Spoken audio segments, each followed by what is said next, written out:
নমস্কার, আমি তন্ময়। আজকে কিন্তু একটা দুর্দান্ত ভিডিও হতে চলেছে। ভিডিওটা অবশ্যই প্রথম থেকে শেষ অবধি দেখবেন।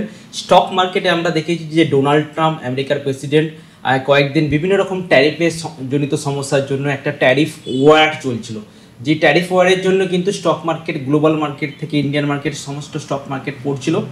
এবং এই ট্যারিফ ওয়ারের পরে, মানে ডোনাল্ড ট্রাম্পের পরে, তারপরে কিন্তু ভারতে কিন্তু একটা খারাপ সিচুয়েশন তৈরি হচ্ছে, যেটা হচ্ছে ভারত পাক। আমরা জানি কাশ্মীরের পেহেলগামে যে হামলা হয়েছে, জঙ্গি হামলা হয়েছে, সেই হামলার পর থেকেই স্টক মার্কেট একটা সাইডওয়েজ হয়ে গেছে, মোমেন্টাম দিচ্ছে না, বা চেষ্টা করছে উপরের দিকে যাওয়ার, কোনোভাবে কিন্তু উপরের দিকে উঠতে পারছে না। তো আজকে আমরা ভিডিওতে আলোচনা করব যে স্টক মার্কেট রিসেন্টলি কয়েকদিনের মধ্যে বা আগামী কয়েকদিন কি হতে পারে, মার্কেট কি ক্র্যাশ হতে চলেছে, বা এই মাসে মার্কেট কেমন যাবে। মোটামুটি সাপ্তাহিক বা মাসিক ভিত্তিতে আমরা আলোচনা করব যে মার্কেট কোথায় যেতে পারে, মার্কেট কি ক্র্যাশ করতে চলেছে, সেই বিষয়ে পুঙ্খানুপুঙ্খ আলোচনা আমরা করব। তো ভিডিওটা অবশ্যই প্রথম থেকে শেষ অবধি দেখবেন। আর চ্যানেলটা আমাদের নতুন চ্যানেল, যদি সাবস্ক্রাইব না করে থাকেন অবশ্যই আপনি সাবস্ক্রাইবটা করে নিন, নিত্য নতুন আপডেট পাবেন। তো চলুন আজকে আলোচনা করি।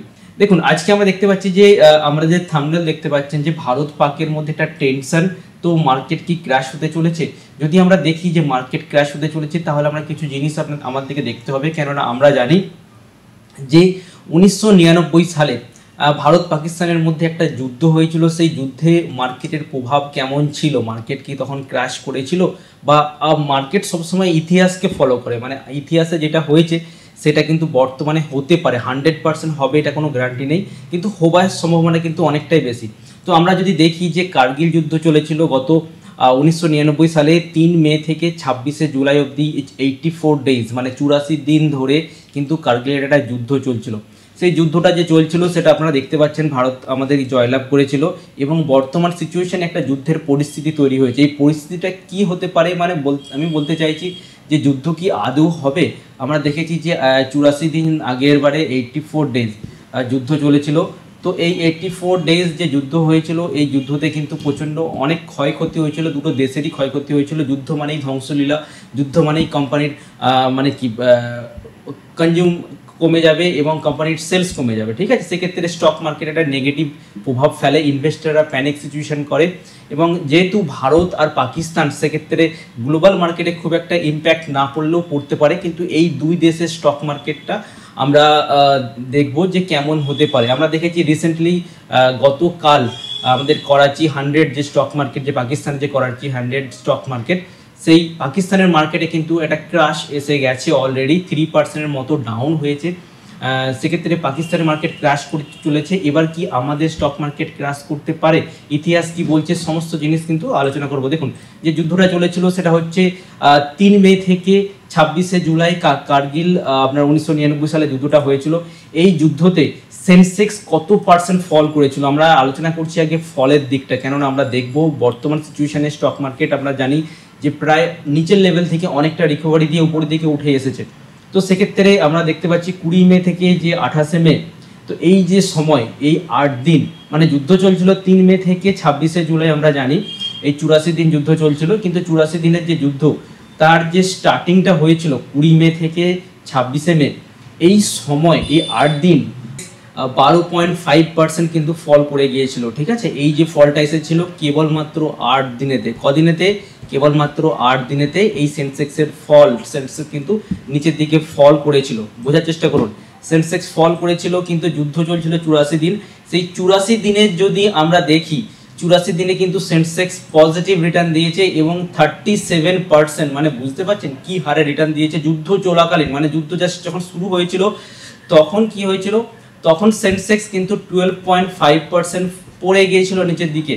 কিন্তু সেই যে নিচের দিকে পড়ে গিয়েছিল, পড়ে যাওয়ার পরে যখন যুদ্ধ এন্ড হয় বলতে 84 দিন যখন কমপ্লিট হয়ে যায়, 84 ডেজ, তখন দেখেছি সেন্সেক্সের মধ্যে +37% পজিটিভ রিটার্ন, যুদ্ধ চলাকালীন পজিটিভ রিটার্ন দিয়েছে।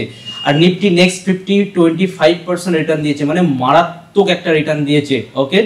আর নিফটি 500 এটাও প্রায় 34% রিটার্ন দিয়েছে। এটা হচ্ছে ইন্ডিয়ান মার্কেট রিটার্ন দিয়েছে। আমরা যদি আমেরিকান মার্কেট দেখি, ওই সময়ে যুদ্ধ চলাকালীন মাত্র 2% পজিটিভ রিটার্ন। তার মানে যে ঘটনার জন্য আমাদের ইন্ডিয়ান স্টক মার্কেট অনেকটা বেড়েছে, সেইটা হচ্ছে যুদ্ধের ফলে আমরা তো জয়লাভ করেছি, আর ভবিষ্যতেও যুদ্ধ হলে আশা করব আমরা জয়লাভ করব, অবশ্যই আমরা আশাবাদী।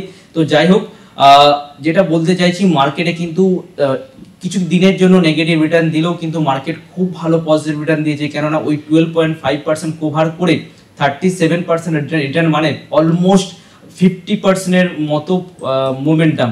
আর আমরা যদি দেখি বিগত কয়েকদিনের জার্নি দেখি, আমি ডেটা এখানে আপনারা দেখতে পাচ্ছেন FII ডেটা, ঠিক আছে, ফরেন ইনভেস্টর আমরা দেখেছি 30 এপ্রিল মানে হচ্ছে লাস্ট ট্রেডিং সেশনেতে প্রায় 50 কোটি টাকার বাইং করেছে। 29 এপ্রিল, 28 এপ্রিল, 25 এপ্রিল, মানে যত ট্রেডিং সেশন আপনারা দেখতে পাচ্ছেন যে প্রত্যেকটা ট্রেডিং সেশনেতে কিন্তু FII এর একটা বাইং সিচুয়েশন তৈরি হয়েছে। দেখুন এখানে বাইং হয়েছে, এখানে বাইং হয়েছে। তো প্রত্যেকটা দিন FII বাইং করে যাচ্ছে। তো তাদের কাছে একটা সুযোগ বা অপরচুনিটি, তারা দেখতে পাচ্ছে যে মার্কেট টেম্পোরারি নিচের দিকে পড়তে পারে। ওকে, তো দেখুন যুদ্ধের খবর এখন আসে না, জাস্ট দুজনের মধ্যে একটা টেনশন তৈরি হচ্ছে, যুদ্ধ হবে কি না আদৌ কিন্তু ঠিকানা নেই। জাস্ট মিডিয়া কিছু লাফালাফি করছে, বাকি কিন্তু সব নর্মাল আছে, তেমন খুব একটা সিচুয়েশান তৈরি হচ্ছে না। আমেরিকা থেকে ট্রাম্পও কিন্তু টুইট করে বলেছেন যুদ্ধ না হওয়ার পক্ষে, এবং আশা করছি যুদ্ধ নাও হতে পারে। তো এই টেনশনটা যদি মার্কেট ফল হয় এই টেনশনেতে, তাহলে কিন্তু আপনার কাছে একটা খুব ভালো অপরচুনিটি বাইং করার জন্য, কেননা FII যারা নেগেটিভ ছিল তারা কিন্তু মার্কেটে আবার পুনরায় ফিরে আসছে। ওকে, তার মানে সিচুয়েশনটা খুবই ভালো। ওকে, আপনি যদি চান মার্কেট যদি ফল হয়, অবশ্যই আপনার প্ল্যানিং করা উচিত ইনভেস্টমেন্টের দিকে, আমি যেটা বলবো। আর দেখতে পাচ্ছেন FII কত সুন্দর বাইং করছে। তো আমাদের সেন্টিমেন্ট সবসময় পজিটিভ হবে। মার্কেট যদি নিচের দিকে পড়ে যায় তাহলে কিন্তু অবশ্যই আপনারা যদি চান ইনভেস্ট করতে পারেন, কেননা ফলের পরেই কিন্তু যতবার যুদ্ধ হয়েছে, যতবার আমরা দেখেছি রাশিয়া ইউক্রেনের যুদ্ধে বা আদার্স যে কোনো যুদ্ধে, প্রত্যেকবারে স্টক মার্কেট একটা টেনশনে পড়ে যায়। টেনশনে পড়ার পরে কিন্তু খুব সুন্দরভাবে রিকভারি দেয়। সেই রিকভারি কিন্তু যে ফল হয় সেটাকে কিন্তু ক্রস করে আরও অনেক রিটার্ন দেয়। তো যতবার ফল হবে তত ভালো মার্কেটে এন্ট্রি করার জন্য। আপনারা যারা নিচের লেভেলে এন্ট্রি করতে পারেননি, এটা একটা সুযোগ বা অপরচুনিটি হতে পারে, আপনারা কিন্তু নতুনভাবে এন্ট্রি করতে পারেন। আর যেই স্টকগুলো কিন্তু যুদ্ধেতে বেশি বাড়ে, ম্যাক্সিমাম কিন্তু লার্জ ক্যাপ স্টকগুলো কিন্তু বেশি বাড়ে, কেননা সকলের ভরসা থাকে লার্জ ক্যাপ একটা বড় ব্র্যান্ড, ঠিক আছে, তাদের সেই ব্র্যান্ডের উপর ভরসা থাকে। তো large cap stock, mid cap স্টকও বাড়ে, কিন্তু এই সময় কিন্তু স্মল ক্যাপ স্টকগুলো কিন্তু বেশি পড়ে। আপনারা একটু দেখবেন যুদ্ধ চলাকালীন রিকভারও কিন্তু খুব কম দেয়। ওকে, তো ভেবেচিন্তে ইনভেস্ট করবেন। আশা করছি আমাদের ভিডিওটা আপনার ভালো লেগেছে। যদি কোনো ইনফরমেশন ভালো লেগে থাকে অবশ্যই আপনি কমেন্ট করে জানাবেন, বা আপনি শেয়ার বা লাইক করে দেবেন। ধন্যবাদ।